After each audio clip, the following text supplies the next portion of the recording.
मैं हरेंद्र सर आपका आपके अपने YouTube चैनल एग्जाम पथ में आपका पुनः स्वागत करता हूं। तो मेरे प्यारे साथियों, आज हम लोग भारतीय संविधान की अनुसूचियों पर चर्चा करने वाले हैं।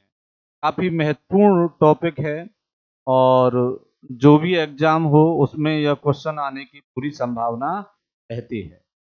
तो मेरे प्यारे साथियों, यदि बात की जाए तो भारतीय संविधान की अनुसूची, तो मैं आपको जानकारी दे दूं, जब संविधान का निर्माण हुआ था जब संविधान का निर्माण हुआ था संविधान का निर्माण हुआ था उस समय संविधान का निर्माण हुआ था उस समय 395 अनुच्छेद थे। कितने? उस समय जो अनुच्छेद थे वो 395 थे। कितने थे? 395 थे। भाग जो थे वो आपके 22 थे और जो अनुसूचियां थीं वो 8 थीं। कितनी थीं? अनुसूचियां थीं उस समय 8 थी। ये ना मेरे प्यारे साथियों, कितनी थी? 8।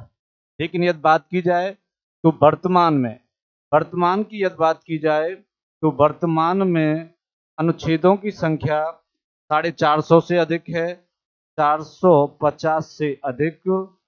उसके अलावा यदि बात की जाए तो भाग 25 हैं। कितने हैं? भाग 25 हैं और अनुसूचियां 12 हैं। ये रहे मेरे प्यारे साथियों। तो हम लोग अनुसूचियों पर चर्चा करेंगे। ये रहे ना। तो 12 अनुसूची हम लोग पढ़ेंगे, फिर उसके बाद इसके एमसीक्यू भी देखेंगे। क्लियर है?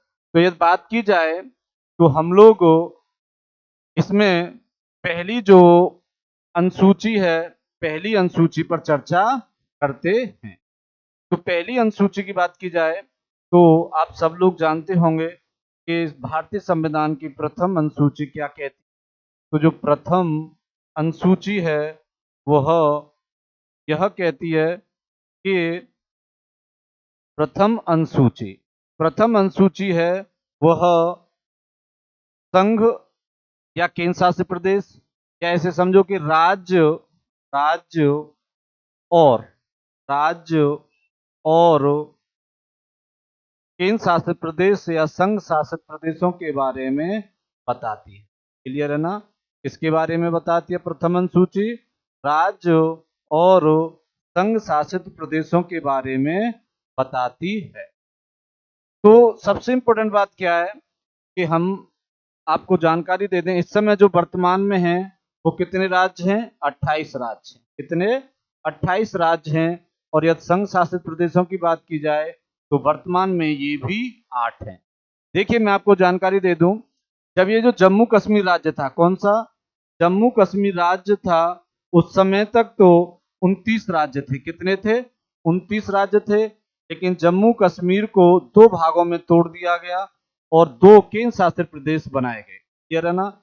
एक लद्दाख बनाया गया और एक स्वयं जम्मू कश्मीर को ही बनाया गया। तो इस प्रकार जो 29 राज्य में से जो एक जम्मू कश्मीर था, इसको तोड़कर दो केंद्र शासित प्रदेश बना दिए गए।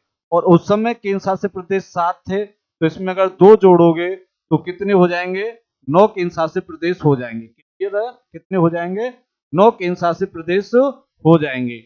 लेकिन हुआ क्या कि जो ये दो, इसमें 7 जोड़े गए थे। कितने जोड़े गए थे? 7। और तब ये 9 बने। क्लियर है ना? लेकिन अब बाद में क्या हुआ? बाद में एक दादर एवं नागर हवेली, कौन सा?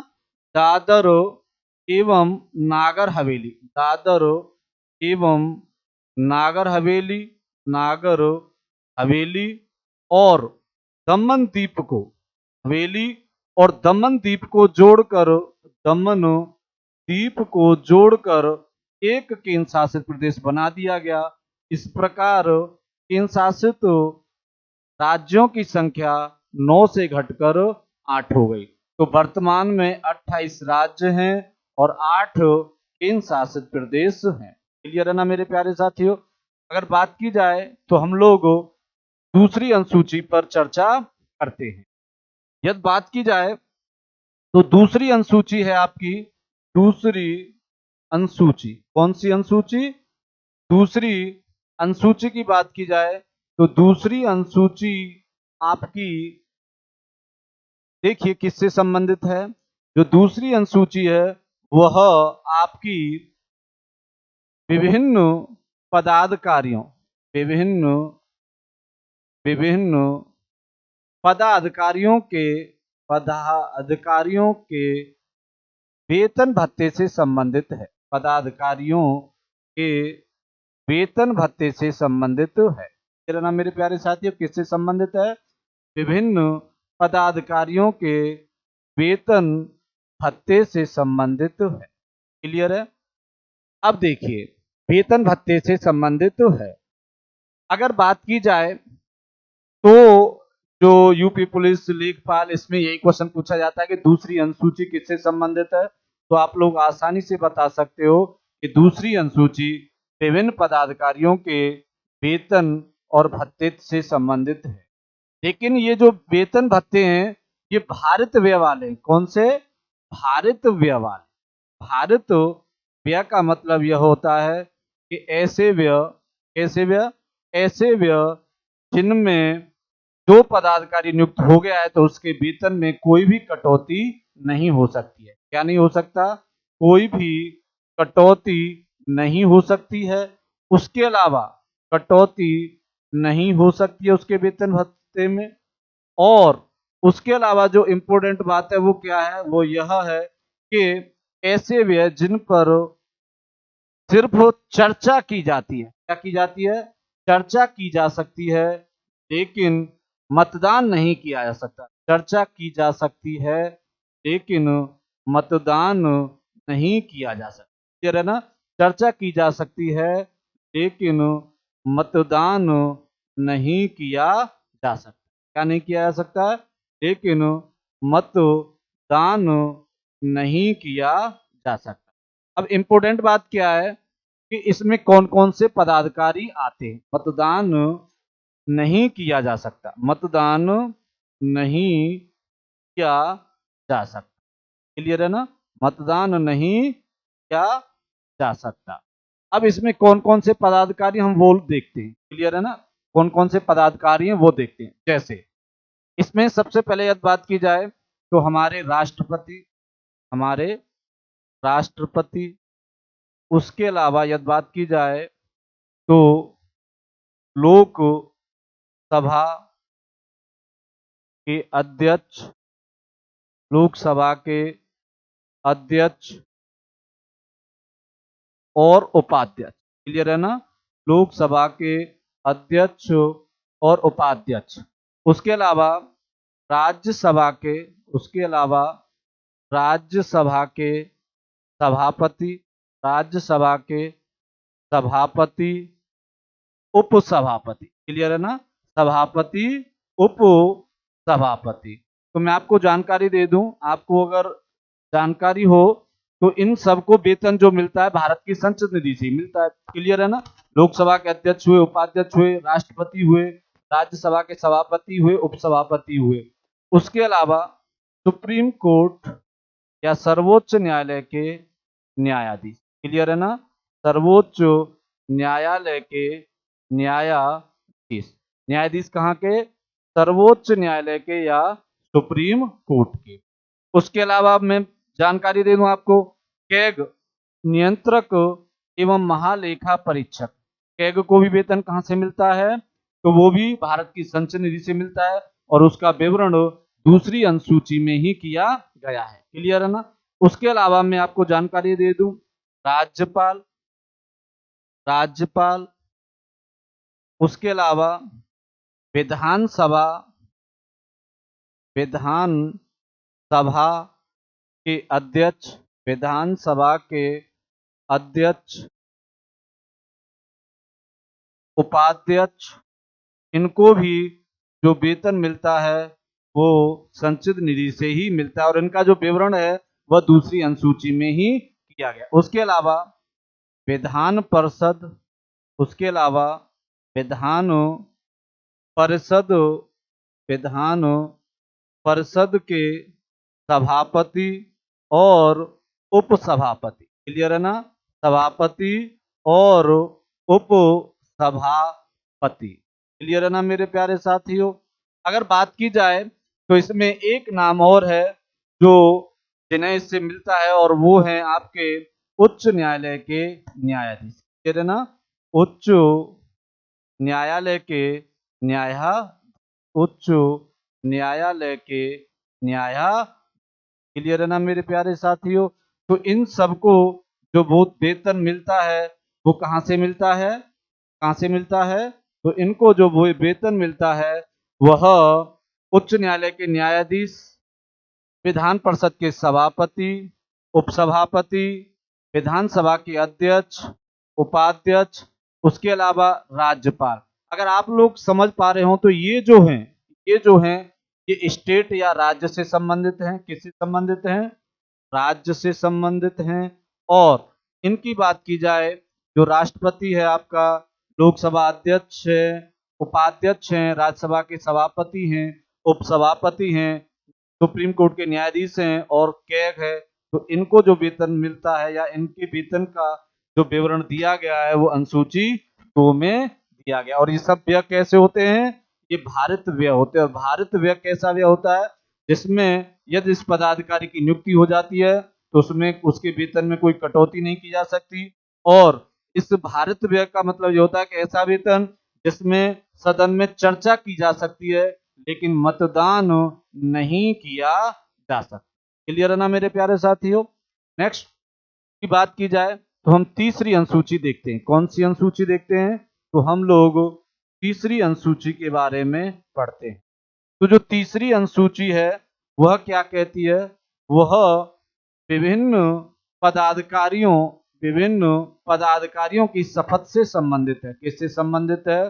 विभिन्न पदाधिकारियों के विभिन्न पदाधिकारियों की पदाधिकारियों की पदाधिकारियों की शपथ से संबंधित है। किससे संबंधित है? विभिन्न पदाधिकारियों की शपथ से संबंधित है। अभी मैंने जिक्र किया था उनमें से ज्यादातर लोग जो अभी वेतन भत्ते थे उन्हीं का विवरण इसमें दिया गया है। इसमें कुछ हैं जो नहीं है, जैसे राष्ट्रपति है, राज्यपाल है, तो इनके बारे में इस अनुसूची में नहीं बताया गया। क्योंकि यदि आपको जानकारी हो तो जो राष्ट्रपति होते हैं उनकी शपथ अनुच्छेद 60 के तहत है। क्लियर है ना।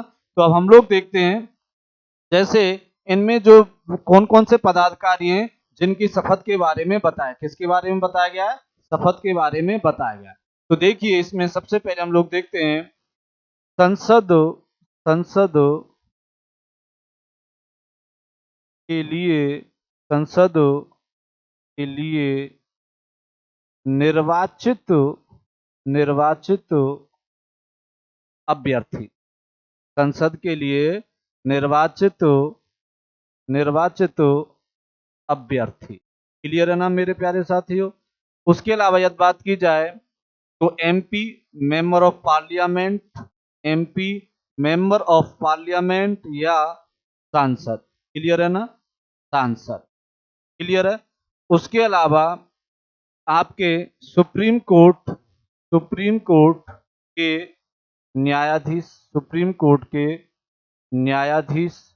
और उसके अलावा मैं आपको जानकारी दे दूं, मंत्री, संघ के मंत्री। क्लियर है ना, संघ के मंत्री। और इसमें कैग नियंत्रक एवं महालेखा परीक्षक या controller and audit general. Clear है ना, कैग। उसके अलावा ये तो हो जाते हैं आपके केंद्र के। क्लियर है ना, मेनली केंद्र के। अब यहीं पर राज्य वाले भी आ जाते हैं। राज्य में भी यदि बात की जाए तो ऐसे समझिए कि विधानसभा, क्या विधानसभा विधानसभा के लिए के लिए के लिए निर्वाचित निर्वाचित अभ्यर्थी। क्लियर है ना, निर्वाचित अभ्यर्थी। उसके अलावा दूसरे नंबर पर यदि बात की जाए तो दूसरे नंबर पर आपके आ जाएंगे इसमें एमएलए, एमएलए, एमएलसी। एमएलए का मतलब होता है मेंबर ऑफ लेजिस्लेटिव असेंबली। कहने का मतलब होता है विधायक, विधायक। क्लियर है ना।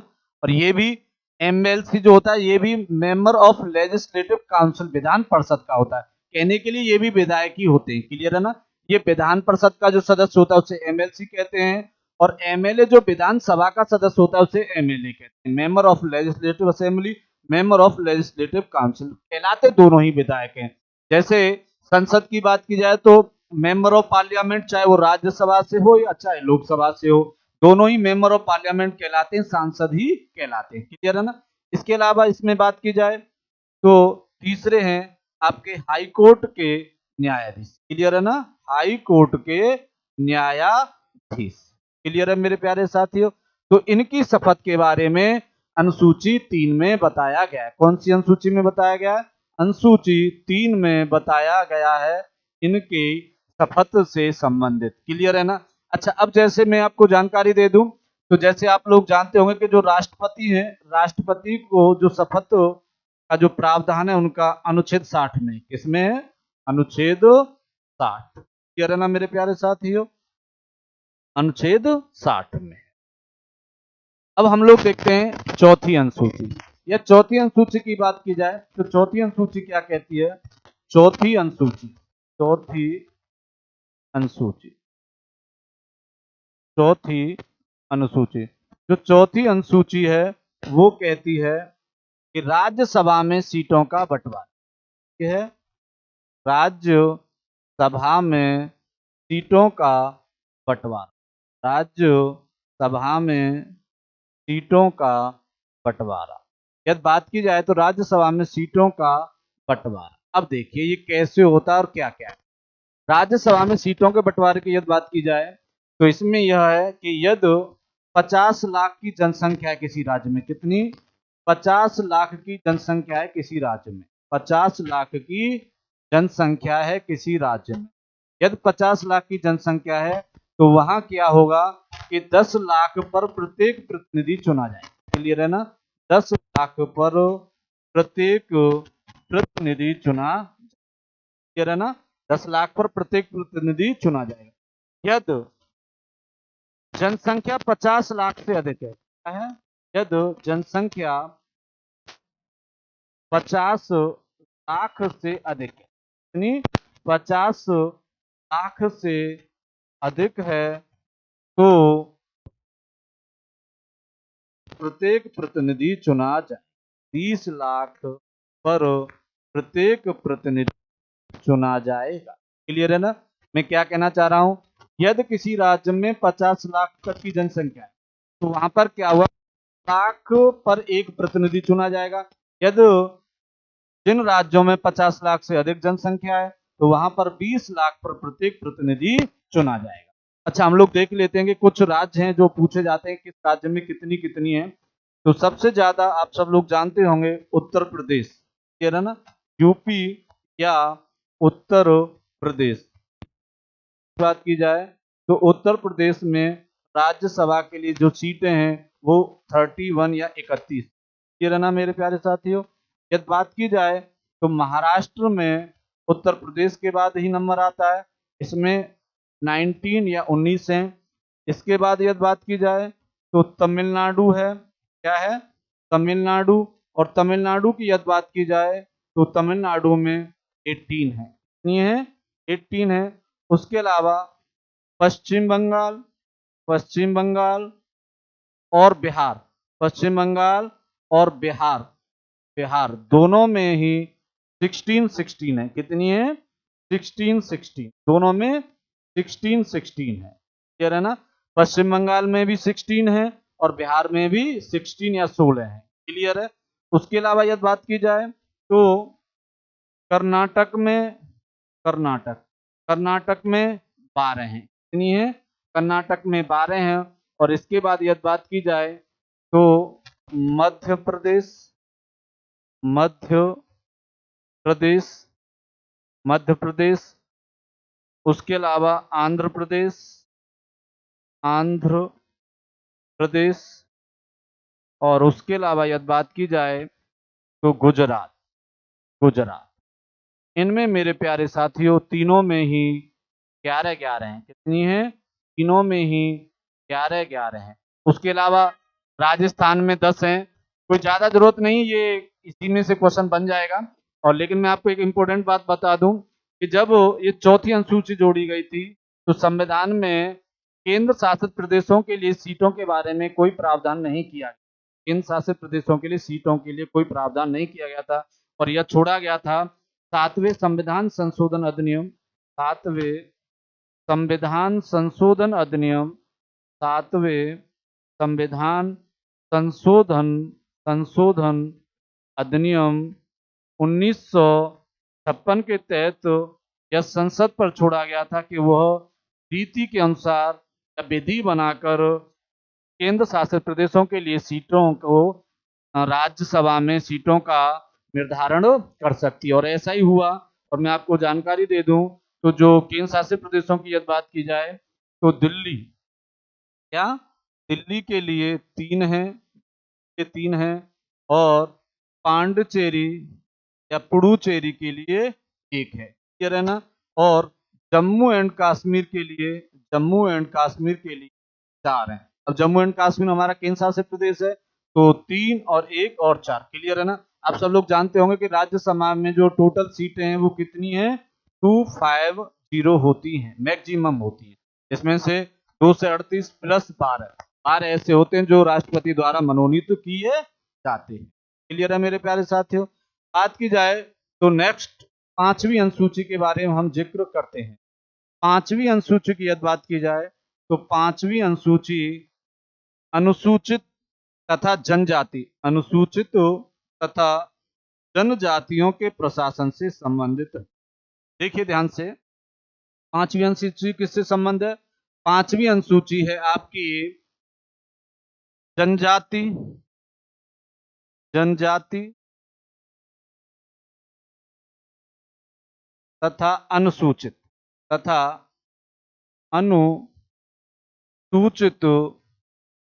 क्षेत्रों के, क्लियर है ना, जनजाति तथा अनुसूचित क्षेत्रों के प्रशासन तथा नियंत्रण से संबंधित है। इससे संबंधित है, नियंत्रण से संबंधित है, नियंत्रण से संबंधित है। तो मेरे प्यारे साथियों, जो 5वीं अनुसूची है, कौन सी 5वीं जो अनुसूची है वह बताती है कि जनजाति या अनुसूचित तथा जनजाति क्षेत्रों के प्रशासन तथा नियंत्रण से संबंधित है, क्लियर है ना मेरे प्यारे साथियों। यदि बात की जाए 6वीं अनुसूची की, कौन सी अनुसूची, 6वीं अनुसूची की, तो 6वीं अनुसूची में विशेष राज्यों के बारे में ही बताया गया। विशेष राज्य हैं जैसे असम, मेघालय, त्रिपुरा,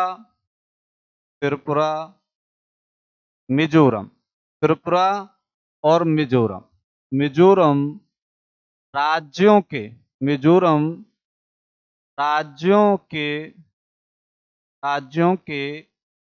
जनजाति, केवल जनजाति, अनुसूचित नहीं है, राज्यों के जनजाति क्षेत्रों के प्रशासन से संबंधित है, क्षेत्रों के प्रशासन से संबंधित है। किससे संबंधित है? अनुसूचित नहीं है, केवल जनजाति क्षेत्रों के प्रशासन से संबंधित है। तो मेरे प्यारे साथियों, मैं आपको जानकारी दे दूं, ये 5वीं अनुसूची और 6वीं अनुसूची दोनों ही अनुसूचित से संबंधित हैं, जनजाति। और यहाँ पर अगर 5वीं अनुसूची की बात की जाए तो मैं बता चुका हूं आपको कि जनजाति और अनुसूचित दोनों क्षेत्रों के बारे में बताया गया है, लेकिन 6वीं अनुसूची केवल जनजाति क्षेत्रों के प्रशासन के बारे में ही बताती है। यह 4 राज्यों के बारे में बताती है और इनके अलावा जो राज्य हैं जिन पे जनजाति और अनुसूचित पाई जाती हैं वहां के प्रशासन के बारे में 5वीं अनुसूची में बताया गया है और 4 राज्यों के बारे में यहाँ बताया, असम, मेघालय, त्रिपुरा और मिजोरम। अच्छा, इसमें थोड़ा सा कंफ्यूज हो जाता है मणिपुर राज्य को लेकर, तो मैं आपको जानकारी दे दूं। मणिपुर से आप समझ सकते हो मणि, तो मणि यहाँ नहीं है, मणि को कौन ले गया?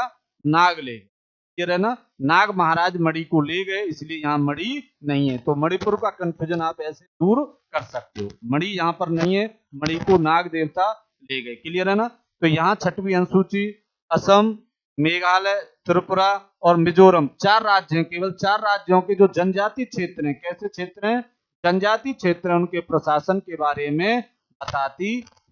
ये रहा मेरे प्यारे साथियों। अगर बात की जाए तो 7वीं अनुसूची, कौन सी अनुसूची, 7वीं अनुसूची, 7वीं अनुसूची। तो 7वीं अनुसूची की बात की जाए तो काफी महत्वपूर्ण है। 7वीं अनुसूची क्या कहती है, ध्यान से समझिए। 7वीं अनुसूची कहती है शक्तियों का बंटवारा। क्या कहती है, शक्तियों का बंटवारा। हम लोग अभी देखते हैं क्या शक्तियों का बंटवारा से तात्पर्य है, शक्तियों का बंटवारा। तो देखिए इसमें शक्तियों का जो बंटवारा है वह क्या है कि पहले तो ये समझे कि जो 7वीं अनुसूची है उसमें शक्तियों का बंटवारा करने के लिए 3 विषय बांटे गए, 3 पार्ट किए गए और उसमें विषय बांटे गए। जैसे इसमें शक्तियों का बंटवारा किस किस को किया गया है, तो केंद्र को किया गया है, तो केंद्र या संघ, संघ। क्लियर है ना। उसके अलावा राज्य, राज्य सूची, इसमें सूचियां बनाई गई हैं। क्लियर है ना। संघ सूची, राज्य सूची और एक है तीसरी समवर्ती सूची। कौन सी, समवर्ती सूची। तो आप लोग जानते होंगे कि समवर्ती सूची ऑस्ट्रेलिया से ली। तो अब देखिए इसमें जो संघ सूची में कितने विषय हैं, पहले हम इस पर चर्चा करते हैं। संघ सूची में पहले विषयों की संख्या कितनी थी, 97 थी, और अब वर्तमान में कितने हैं, 100। क्लियर है ना। वर्तमान में इधर लिख देता हूं और जो पहले हैं वो स्टार्टिंग में। क्लियर है ना। पहले संघ सूची में 97 विषय थे, वर्तमान में कितने, 100। राज्य सूची में पहले 66 या 66 विषय थे और वर्तमान में कितने विषय हैं, 61। और समवर्ती सूची में पहले 47 विषय थे और अब कितने हैं, 52 या 52। तो मेरे प्यारे साथियों समझो इसको कि केंद्र या संघ सूची कौन सी होते हैं। संघ सूची वो सूचियां होती हैं जिन पर केंद्र सरकार, जिन पर केवल केंद्र सरकार ही कानून बना सकती। क्लियर है ना। संघ सूची में कौन से विषय होते हैं, जिन पर केंद्र सरकार कानून बना सके। क्लियर है ना। केंद्र सरकार ही कानून बनाता है। क्लियर है ना मेरे प्यारे साथियों। और राज्य सूची में वे विषय आते हैं जिन पर राज्य ही कानून बनाता है। और समवर्ती सूची में वो विषय आते हैं जिन पर केंद्र और राज्य, केंद्र व राज्य दोनों मिलकर कानून बनाते हैं। ये रहना मेरे प्यारे साथियों। केंद्र या संघ सूची में वो विषय आते हैं जिन पर केवल केंद्र सरकार ही कानून बना सकती है। राज्य सूची में वो विषय आते हैं जिन पर केवल राज्य ही कानून बना सकता है। और समवर्ती सूची में वो विषय आते हैं जिन पर केंद्र और राज्य दोनों ही मिलकर कानून बना सकते हैं। लेकिन यदि विवाद होता है, लेकिन यदि विवाद होता है तो फिर केंद्र की ही मान्य होगा या केंद्र का कानून ही मान्य होगा। अमूमन या सामान्यतः तो केंद्र व राज्य दोनों मिलकर समवर्ती सूची पर कानून बनाएंगे, लेकिन जब कोई विवाद होगा तो केंद्र ही, जब केंद्र का कानून है वही मान्य होगा। क्लियर है ना। अब देखिए इसमें मैं कुछ विषयों के बारे में जिक्र कर देता हूं जो एग्जाम में पूछी जाती भी। देखिए ध्यान से, विषय की बात की जाए तो मैं यहाँ पर केंद्र के कुछ विषय, केंद्र के, केंद्र सूची के विषयों की यदि बात की जाए तो केंद्र सूची के विषय में मैं बताता हूँ आपको। जैसे रेलवे हुआ, आपका क्या हुआ, रेलवे हुआ, रक्षा से संबंधित हुआ, रक्षा, पत्तन, पत्तन पोर्ट हुआ आपका। उसके अलावा आपका राष्ट्रीय राजमार्ग हुए, नेशनल हाईवे हुए, राष्ट्रीय राजमार्ग हुए। उसके अलावा यदि बात की जाए आपके, आपकी जनगणना हो जाएगी, जनगणना हो जाएगी। उसके अलावा आपका बैंकिंग हो जाएगा, क्या हो जाएगा, बैंकिंग हो जाएगा। उसके अलावा आपका बीमा हो जाएगा इसमें। और उसके अलावा यदि बात की जाए तो एक आध और लिख लीजिए, जैसे डाक तार लिख लीजिए, काफी पूछा जाता है, डाक तार, संचार। क्लियर है ना, संचार। तो ये केंद्र सूची के विषय हैं। तो इसमें जो सबसे ज्यादा पूछा जाता है वो आपका जनगणना है, बैंकिंग है, बीमा है, डाक तार और संचार है, काफी महत्वपूर्ण है और मैंने वही आपको बताने का प्रयास किया। क्लियर है ना? अच्छा, उसके अलावा एक चीज और, यहाँ पर राज्य सूची की बात की जाए तो राज्य सूची में भी कुछ इंपोर्टेंट विषय हैं जो एग्जाम में पूछे जाते हैं। जैसे सबसे पहला लोक कल्याण या लोक व्यवस्था। क्लियर है ना? लोक कल्याण या लोक व्यवस्था। उसके अलावा जो दूसरा पूछे जाता है वह बहुत इंपॉर्टेंट है, लोक स्वास्थ्य, सबसे ज्यादा पूछा जाता है। लोक स्वास्थ्य व लोक स्वास्थ्य व स्वच्छता बहुत एग्जामों में पूछा जाता है। स्वच्छता सबसे ज्यादा पूछा जाने वाला है राज्य सूची का विषय। उसके अलावा यदि बात की जाए इसमें तो जैसे आपकी पुलिस आ जाएगी, पुलिस आ जाएगा, कारागार आ जाएगा, जेल जिसे हम कहते हैं कारागार आ जाएगा। उसके अलावा ये कारागार श्री कृष्ण वाला कारागार, इनका जन्म हुआ था कारागार में, तो आप याद कर सकते हो। पुलिस कारागार आ जाएगा, इसमें कारखाने आ जाएंगे, आपके क्या आ जाएंगे, कारखाने आ जाएंगे।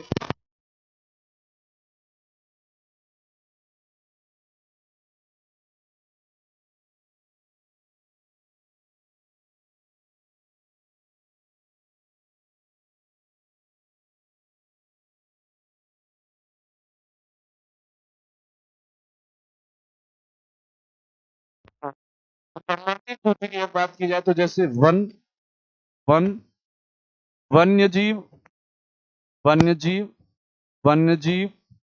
उसके अलावा अगर बात की जाए तो शिक्षा, शिक्षा।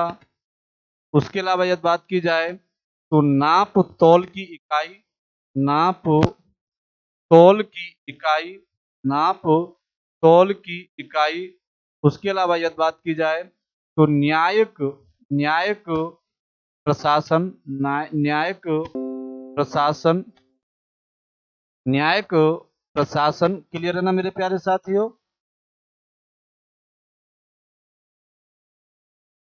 गुरुजी, गुरुजी,